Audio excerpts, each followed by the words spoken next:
Welcome to Gibeon Church untuk saudara sekalian. Di sini kita punya hashtag bukan tempat untuk orang sempurna, tetapi kita semua disempurnakan oleh kuasa Injil dan kasih karunia Kristus, Yesus Tuhan kita. Saudara, kita sudah memasuki pertanyaan katekismus yang ke-44.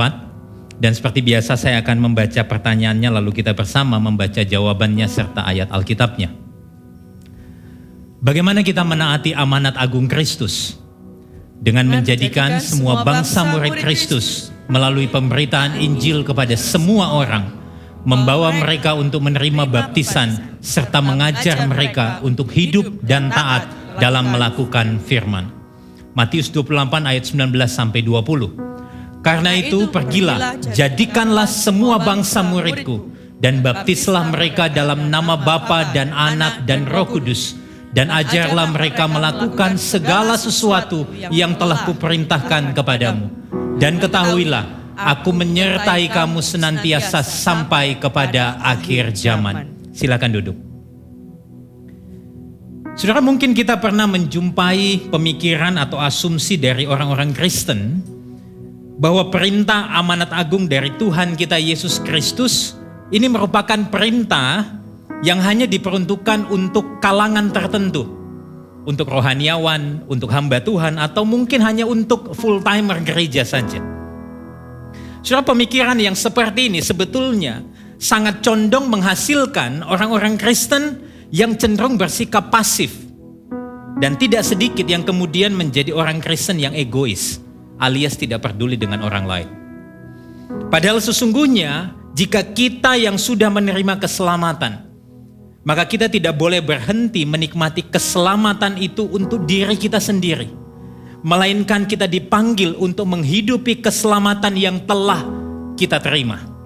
Dan tahukah saudara bahwa cara terbaik untuk menghidupi karya keselamatan yang sudah kita terima ialah dengan membagikan kebenaran dan kehidupan baru yang telah kita terima di dalam Kristus kepada sebanyak mungkin orang. Saudara, adapun di dalam panggilan kita menceritakan kabar baik yang sudah kita terima, yaitu kabar baik Injil.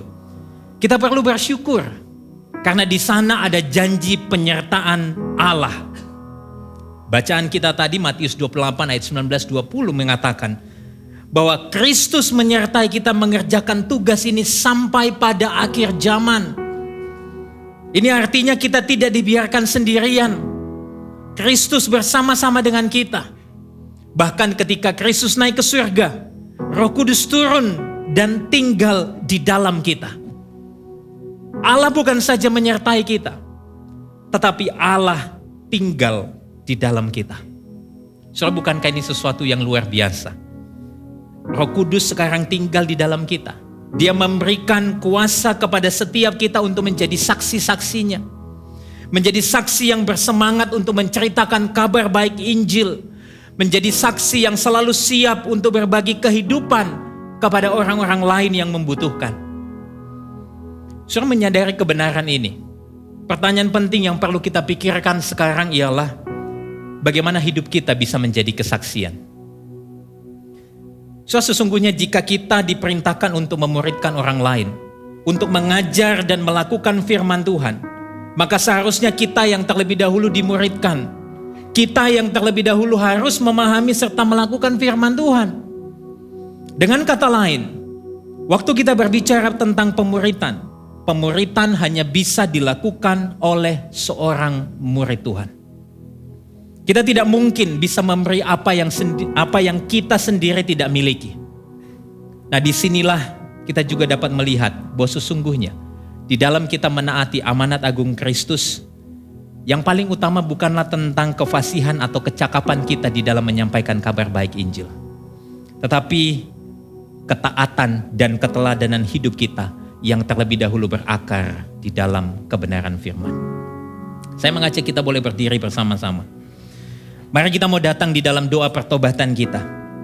Kita mau mengakui bahwa seringkali kita ini hidup begitu egois.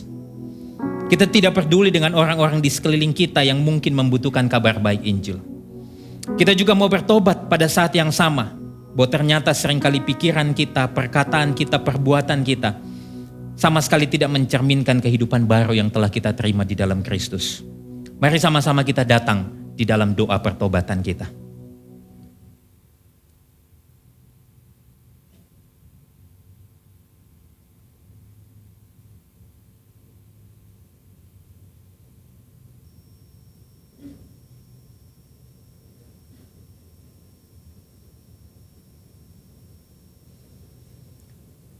Ampuni kami ya Tuhan, jika kami tidak setia di dalam menghidupi karya keselamatan yang telah Engkau berikan kepada kami. Ampuni kami juga ya Tuhan, jika pikiran, perkataan, dan perbuatan kami ini tidak seturut dengan firman-Mu.